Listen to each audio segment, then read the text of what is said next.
வணக்கம். இன்றைக்கி நம்ம எதை பற்றி பார்க்க போகிறோன்னா, ஒழுக்கம். ஒழுக்கம்ன்றத நமக்கு ஆம், நம்மளுடைய கல்வி முறையிலேருந்து ஆரம்பிச்சிருக்காங்க, வீட்டிலேருந்து ஆரம்பிச்சிருக்காங்க. ஒழுக்கம் எதுக்குன்னா, நம்மளுடைய உடம்பை ஆரோக்கியமாக வச்சுக்கிறதுக்கு தான் நமக்கு ஒழுக்கம் தேவை. மற்றபடி நமக்கு ஒழுக்கம் தேவையில்லை. ஏன்னா மற்றது எல்லாமே நாமளாக அந்தந்த சூழ்நிலைகளுக்கு ஏற்ப நம்ம டிசைட் பண்ணிக்கிறது தான். அதனால் ஒழுக்கம்ன்றது நம்மளுடைய உடம்பை ஆரோக்கியமாக வச்சுக்கிறதுக்கு ஒரு ஒழுக்கம் தேவை.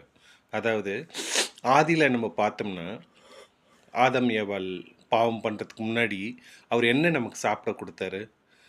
ஒன்றுமே கொடுக்கல. ஜீவ சுவாசத்தை கொடுத்தாரு. அந்த இது வந்து காற்றடித்த பலூன் தானே இது நம்மளுடைய உடம்பு. அதனால் அவர் ஜீவ சுவாசத்தை முதல்ல கொடுத்தாரு. ரெண்டாவது, அவர் வந்து இதை சாப்பிடுங்க அதை சாப்பிடுங்கன்னு சொல்லலை. அவர் நன்மை தீமை அறிகிற பழத்தை மட்டும்தான் அதை பற்றி தான் நம்ம பேசினார். மற்றபடி வேறு எதுவும் பேசலை. அதனால் நம்ம அப்போது சாப்பிட்ருக்கிறது என்னன்னு பார்த்தோம்னா, பழங்களும் தேங்காயும் தான். அது ரெண்டு தான் சாப்பிட்ற மாதிரி இருந்திருக்கும். கீரையெல்லாம் சாப்பிட்ற மாதிரி இருந்திருக்காது. ஏன்னா துவர்ப்பு இருந்திருக்கும். அதனால் பழங்களும் கீரைகளும் தான், பழத்தையும் தேங்காயும் தான் நம்மளை சாப்பிட விட்டுருப்பார். சாப்பிட அனுமதிச்சிருக்கிறாருன்னு அர்த்தம் அந்த நேரத்தில். ஏன்னா விவசாயம் அப்போ கிடையாது. விவசாயின்றதே நாம் பாவம் பண்ண பிறகு தான் நீ வேர்வை சிந்தி நிலத்தில் விதைக்கிறத தான் நீ சாப்பிடுவேன்னு அவர் அதை பாவத்தின் ஆசீர்வாதமாக தான் கொடுத்தாரே தவிர அது நன்மையின் ஆசீர்வாதமாக கொடுக்கல. நம்ம விவசாயம் பண்ணாமலும் நம்மளால் சாப்பிட்ருக்க முடியும். ஏன்னா அவர் நம்மளை அப்படி தான் வச்சுருந்தார். நீ கஷ்டப்பட வேண்டாம், இருக்கிறத நீ மெயின்டைன் பண்ணாலே போதும், நீ அதை வச்சே நீ சாப்பிட்டுக்கலாம், அப்படி தான் ஒன்று ஆசீர்வாதம் பண்ணார். ஆனால் பைபிளில் இருக்கிற வசனத்தை நம்ம தப்பாக பார்க்குறோம். எப்படின்னா, உன் கையின் பிரயாசத்தை எல்லாம் அவர் ஆசீர்வதிக்கிறார் அப்படின்ட்டு.